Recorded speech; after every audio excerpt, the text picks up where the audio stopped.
because K is special to a lot of people. Why? Because of the occult significance. Yes. Why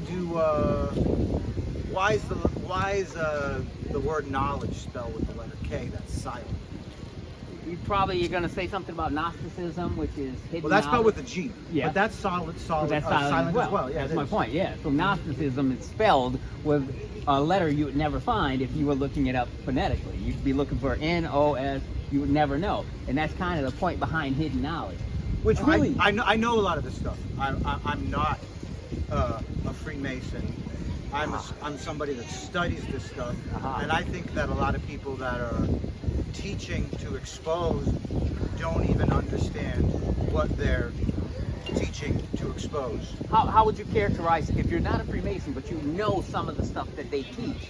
How do you characterize yourself? Oh, I'm a follower of Jesus Christ. Are you? Yes, 100%. But I don't follow Kiyun or Kiyun. King or the King. You know what Kiyun is, right? No. Well, remember I said there's a lot of ways to spell Key. Okay. Okay. So you know what Remphan is, right? Yeah. Well, another word for Remphan is Key. That's the symbol right there. Yes. Another word for Remphan is Kiyun. Oh, Kayun. Yeah. Oh, I know. Kayun. Yeah. Kayun. I spell it K-I-U-N. Kayun. That's how I pronounce it. Remphan and Kayun. It's very rare that anybody, knows who even...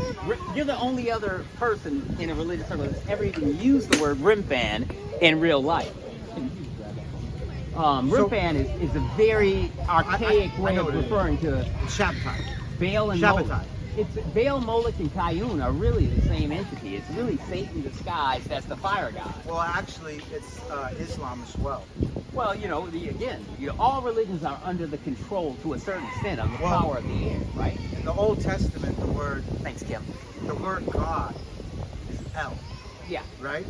That's the Semitic word for God. Yep. Okay. So the word 11 means God even. El even. Some people argue that's why they use that for Stranger Things, that Netflix.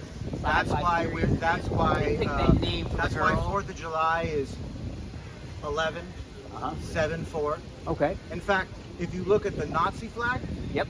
it's a 47 and a 47. Right. It's a 47 above and a 47 below. Now, knowing you know all this knowledge about sacred geometry and numerology and gematria, as a follower I don't really mess with gematria. I feel like gematria is a. Well, let me finish my question for you though, because I'm wondering, if you're a follower of Jesus, we are told that pursuing this hidden knowledge I don't pursue in numbers. it. I see it all. I recognize it. It jumps out at me everywhere. I got it. Like, it has all to do with Saturn. Like, Saturn. excuse me, but that's for Saturn. Well, that's a ring of Saturn. I do not disagree with you. Every symbol you see in corporate America and international corporatism is in some way tied to some symbol from ancient Babylon. And they're all tied to that symbol.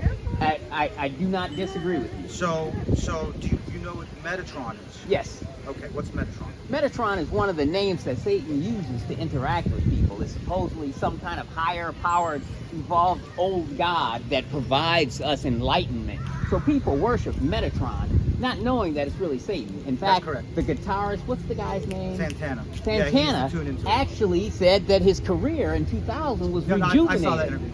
But it was the most amazing interview, and there was an article written in Billboard magazine where he said he actually was in a garage somewhere and prayed to Metatron, give me one more shot at fame and I'll worship. And Metatron gave him that song that in the summer of 2000 became the biggest hit ever. Do you know what Tron means in Latin? No, that escapes me. I know Latin. Throne. Throne. Okay, yeah. Okay. And you know what meta means in Hebrew? Above or beyond. Meta means excessive, right? No, it means death. Throne of Death, Metatron. And that represents it. In fact, if you turn that one angle. No. I'm talking about the star. Yeah. If you turn the star.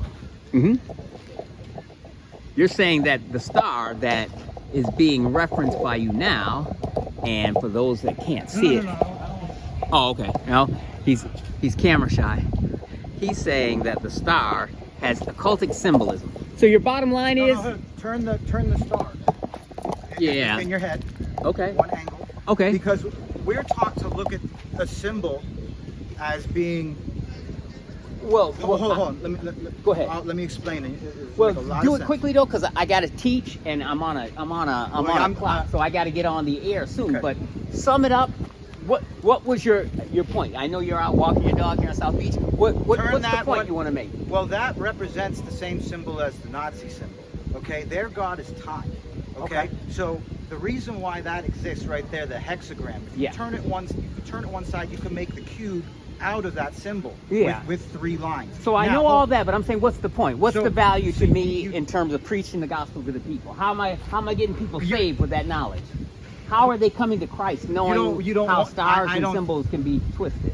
That's why I'm saying numerology and all that stuff is useless, because if it doesn't bring if it doesn't bring, why is the cube so important? It isn't important. It's not important. What are you talking about? The Hajj, they walk around a giant black cube called the Kaaba, where they pray to Allah. Those 2 words put together are Kabbalah. How is that not important? If your knowledge doesn't bring people to Christ, it's pointless. I'm Your occultic knowledge isn't bringing anyone to Christ. I know all about Kabbalah. I know all about lying right geometry. now. I know all about numerology, but it doesn't help people find out that Jesus is God. If you are able and you to say point you're out, a Christian, you don't want 100%.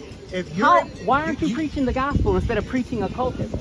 I already know all this stuff, but it's not helping people. This is a very good diversion tactic, sir. Very good diversion tactic. I agree with you. Now, I believe in Jesus Christ. Do you? Revelations 2:6. Promote his gospel then, instead of Satan's. So as soon as I start geometry. to do that, you tell me. All right, I'm going to give you 30 seconds. What does Revelations 2:6 say? Give me 30 seconds of your the gospel. Nicolaitans. Go. Who are the 30 Nicolaitans? seconds. 30 seconds to give me the gospel. You can't, because you don't know it. I know thy works And and it tribulations, but thou frustrates art me. rich, and the blasphemy of them which say they are Jews and are not, but are the synagogue of Satan. That's not the gospel. Revelations 2:9. Have a great day, my friend.